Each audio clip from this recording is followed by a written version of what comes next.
Bonjour à toi qui murmure à l'oreille des IA. Alors aujourd'hui, cette nouvelle vidéo m'est inspirée par un post d'Arnaud Templier sur LinkedIn, qui est directeur de la création du magazine LHC, excellent magazine, dans lequel j'ai une tribune depuis le mois de septembre. Et il a fait un post avec des super jolies figurines qu'il a faites avec Midjourney.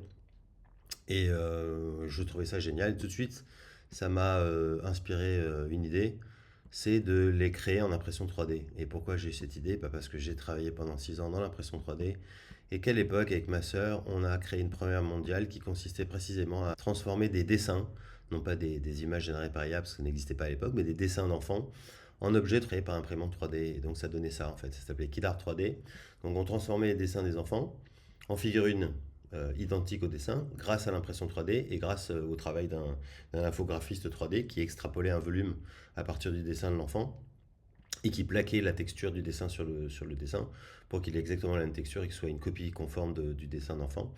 Et on a fait ça il y a 12-13 ans. Et donc, quand j'ai vu ce post de Arnaud, je me suis tout de suite dit, mais pourquoi ne pas essayer de faire la même chose que ce que j'ai fait, mais à partir d'images réalisées sur Midjourney ou d'autres IA génératives d'images. Donc, je vais vous montrer comment on fait pour passer d'une image générée avec Midjourney à un fichier 3D. J'ai déjà préparé le tutoriel pour pas que ça dure une plombe et que ça aille beaucoup plus vite. Donc, la première étape, c'est d'aller créer sa figurine avec Midjourney ou un équivalent. Voilà, elle est ici. Hop, on la télécharge sur ce site qui s'appelle Meshi, que j'ai découvert ce matin dans un post qui a été fait par un de mes contacts sur LinkedIn, qui est un site sur lequel on peut transformer des fichiers en 2D en fichiers 3D compatibles pour les imprimantes 3D. Il suffit dans ces cas-là de télécharger le fichier au format OBJ. Je l'ai déjà téléchargé, il est ici. Et une fois qu'il a été téléchargé, on va le passer sur un autre site internet qui est iMaterialize, qui est un de mes anciens concurrents d'il y a 12 ans, 13 ans, quand je faisais de l'impression 3D, quand je proposais des services d'impression 3D aux particuliers et aux entreprises.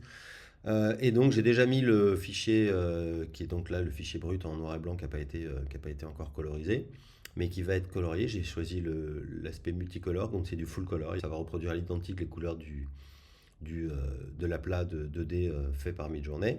Donc là, voilà, j'ai une figurine qui fait 7 cm, qui fait 42 euros. Par contre, en impression 3D, les prix montent assez vite, puisque c'est au volume qui sont calculés. Les prix n'ont pas baissé, hein, voilà. Donc en 10 cm, on est quand même à 114 euros. Voilà, faut avoir envie d'avoir une figurine chez soi, dans sa bibliothèque qu'on a fait soi-même, mais why not? Donc, lorsque moi j'aurais créé cette figurine ou le petit dinosaure ou une autre que j'aurais déposé dans ce site-là quand j'aurai un abonnement et que j'aurai une meilleure qualité, parce que là, la qualité, en fait, hein, on a l'impression qu'elle est bonne, mais en fait, elle n'est pas tant que ça.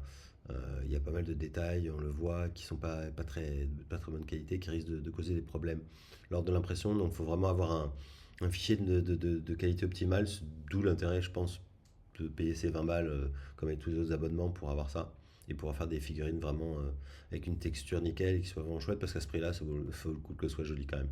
Voilà, voilà. Mais j'espère que ça vous aura plu. Likez, partagez, commentez, faites ce que vous voulez ou faites rien. Tout le plaisir était pour moi et pour vous aussi, j'espère.